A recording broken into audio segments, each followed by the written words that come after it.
दोस्तों, मेरा नाम है कुमकुम बिनवाल। दिल्ली के बीजेपी सांसद और दिल्ली बीजेपी के पूर्व अध्यक्ष मनोज तिवारी ने दिल्ली में एक इन्वर्टर की दुकान में उतरकर जो कहा और जो किया, वो कम से कम दिल्ली के लिए एक सच बताता है। सच ये कि देश भर में भले ही हिंदू मुस्लिम की पॉलिटिक्स ज़बरदस्त हिट है और एक्सेप्टेबिलिटी भी ज़बरदस्त है उसकी, लेकिन कम से कम दिल्ली में अरविंद केजरीवाल ने अपने विरोधियों को बिजली, पानी या अस्पताल या मोहल्ला क्लिनिक्स पर बात करने पर मजबूर कर दिया। दोस्तों, हुआ ये कि बीजेपी सांसद मनोज तिवारी दिल्ली में अपनी गाड़ी से उतरते हैं और कहते हैं कि अरविंद केजरीवाल ने दावा किया था कि दिल्ली में बिजली जाती ही नहीं, पावर कट होता ही नहीं, इसलिए इन्वर्टर बिकने बंद हो गए हैं। तो दिल्ली में एक इन्वर्टर की दुकान वाले से वो पूछते हैं कि हाँ भाई, इन्वर्टर क्या बिकने बंद हो गए हैं? तो वो दुकानदार बताता है कि नहीं, अभी भी इन्वर्टर बिक रहे हैं। तो मनोज तिवारी कह देते हैं कि देखिए, अरविंद केजरीवाल झूठ बोल रहे हैं और पावर कट तो बराबर दिल्ली में भी बाकी राज्यों के बनस्पत हो ही रहा है। तो भैया कोई कमी नहीं है जी। कुछ लोग हल्ला कर रहे हैं कि इन्वर्टर नहीं सर, कोई कमी नहीं है। इन्वर्टर बैटरी बहुत है सर, ये सारी बैटरी ये माना कि ज्यादा इस समय जरूरत है, जैसा ये बता रहे हैं बिजली कट रही है, लेकिन घबराइए मत, इन्वर्टर मिल जाएगा, हर जगह मिल रहा है। कुछ लोग कह रहे हैं कि दिल्ली में बिजली की कोई दिक्कत ही नहीं है। नहीं सर, बहुत परेशानी है, बहुत लाइट जा रही है। और इन्वर्टर लोग कह रहे हैं इन्वर्टर किसी का बिकता ही नहीं है, दुकान ही नहीं है, तो ये क्या है?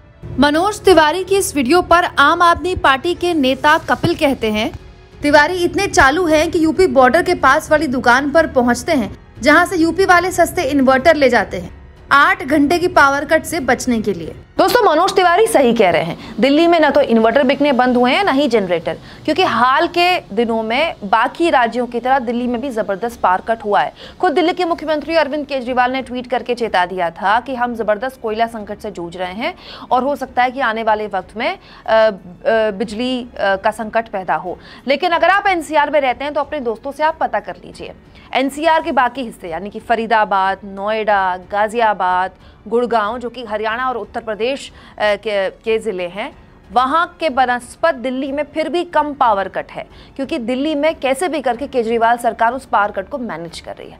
अब कोयला संकट तो देश भर में है, बिजली संकट तो देश भर में है, बिजली के कट्स तो देश भर में लग रहे हैं। दोस्तों, फिर भी मनोज तिवारी का ये अंदाज मुझे पसंद आया। अब मनोज तिवारी गाड़ी से उतर ही गए थे इतनी गर्मी में, तो इन्वर्टर की दुकान से थोड़ा आगे चले जाते किसी परचून की दुकान में और उससे पूछते कि भाई, आटा कितना महंगा हो गया है, खाने की चीज़ें कितनी महंगी हो गई हैं, तेल कितना महंगा हो गया है। थोड़ा और आगे जाते तो हो सकता है कि फल और सब्जियों का ठेला वाला मिल जाता, उससे पूछते कि फल और सब्जियां कितनी महंगी हुई हैं। थोड़ा और आगे जाते तो किसी रेस्टोरेंट वाले से पूछते कि कॉमर्शियल सिलेंडर 7वें आसमान पर है। हो सकता है कि रोड में कोई महिला भी उनको मिल जाती, वो उनको बताती कि घर का रसोई गैस 1000 के पार हो चुका है। इसके अलावा अगर वो थोड़ा और आगे जाते तो कुछ और लोग उनको बताते कि कपड़ा और फुटवेयर तक देश में महंगा हो गया है।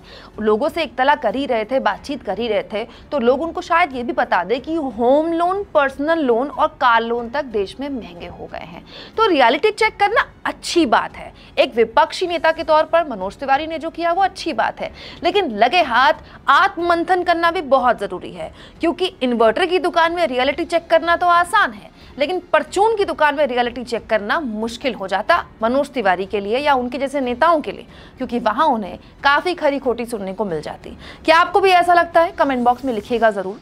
और दोस्तों, चैनल को ज्वाइन भी करें, सब्सक्राइब भी करें, और यूट्यूब ने हमें थैंक्स का ऑप्शन भी दे दिया है, जिसके जरिए आप हमारी आज़ाद पत्रकारिता को सपोर्ट कर सकते हैं। शुक्रिया।